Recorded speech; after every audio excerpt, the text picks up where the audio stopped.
Hello friends, कैसे हैं आप लोग। आई होप कि आप सब बहुत अच्छे होंगे। तो आज हम पढ़ेंगे ब्लड के बारे में।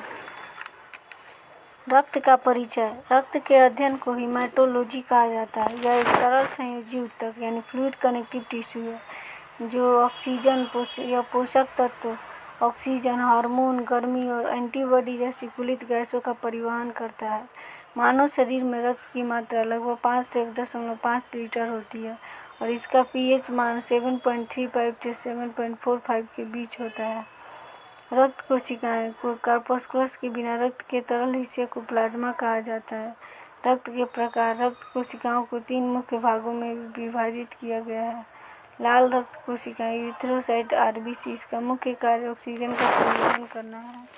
श्वेत रक्त कोशिकाएं ल्यूकोसाइट डब्ल्यूबीसी शरीर की सुरक्षा डिफेंस में मदद करती है।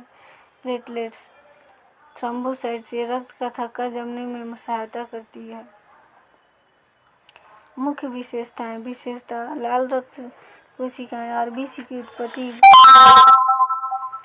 लीवर में होता है और स्प्लीन में होता है और एडल्ट में रेड बोन मैरो में जीवन काल 120 दिन का होता है। श्वेत डब्ल्यूबीसी में का उत्पत्ति रेड बोन मैरो से होता है, स्प्लीन से होता है, लिम्फ से, नोड से, थाइमस से होता है और जीवन काल 12 से 20 दिन। प्लेटलेट्स में अस्थि मज्जा की बड़ी संख्या कोशिकाएं मेगाकैरियोसाइट्स से इसकी उत्पत्ति होती है और जीवन काल 5 से 9 दिन है। प्लेटलेट्स का जीवन काल 5 से 9 दिन होता है। रक्त कोशिकाओं का वर्गीकरण और विशेषताएं। रक्त कोशिका आरबीसी डब्ल्यूबीसी प्लेटलेट्स की तुलनात्मक तालिका दी गई है। इस प्रकार है। लाल रक्त कोशिकाएं आरबीसी यूथेरोसाइट्स, इसकी संख्या 5 to 5.5 मिलियन प्रति mmQ होती है। हीमोग्लोबिन के कारण इनका रंग लाल होता है और इनका व्यास 7 माइक्रोमीटर होता है। श्वेत रक्त कोशिकाएं डब्ल्यूबीसी, इनकी संख्या 6000 से 8000 प्रति mmQ होती है और हीमोग्लोबिन के कारण ये रंगहीन होते हैं और इनका व्यास 8 से 15 माइक्रोमीटर होता है और इन्हें ग्रैनुलोसाइट्स, न्यूट्रोफिल्स, स्नोफिल, बेसोफिल और एक ग्रैनुलोसाइट, लिम्फोसाइट, मोनोसाइट में विभाजित किया गया है। प्लेटलेट्स, इनकी संख्या 1.5 लाख से 3.5 लाख प्रति mmQ होती है और इनका रंग बैंगनी होता है और इनका व्यास 2.5 से 5 माइक्रोमीटर होता है। प्लाज्मा में लगभग 90% पानी होता है। लाल रक्त कोशिका आरबीसी का निर्माण और विनाश।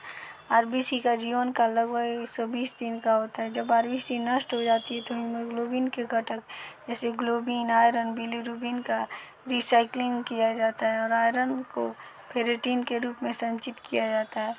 यह ट्रांसफरिन के माध्यम से नई आरबीसी बनाने के लिए लाल अस्थि मज्जा में भेजा जाता है।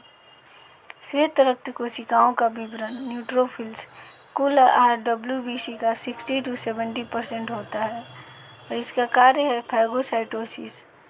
स्नोफिल्स कुल डब्ल्यूबीसी का 2 to 4% होता है और इसका कार्य एलर्जी प्रतिक्रियाएं हैं। बेसोफिल्स कुल डब्ल्यूबीसी का 0.5 to 1% होता है। इसका कार्य हिस्टामाइन और हिपैरिन का स्राव करना है। लिम्फोसाइट डब्ल्यूबीसी का 20 से 25% होता है। ये प्रतिरक्षा प्रणाली इम्यून रिस्पॉन्स में भाग लेती है। मोनोसाइट्स डब्ल्यूबीसी का 3 to 8% होता है। ये फैगोसाइटोसिस का कार्य करती है। श्वेत रक्त कोशिकाएं डब्ल्यूबीसी में कौन सी कोशिका फैगोसाइटोसिस की प्रक्रिया द्वारा शरीर की रक्षा करती है? न्यूट्रोफिल्स।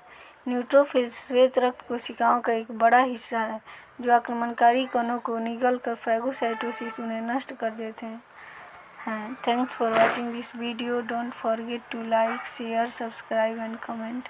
Thank you.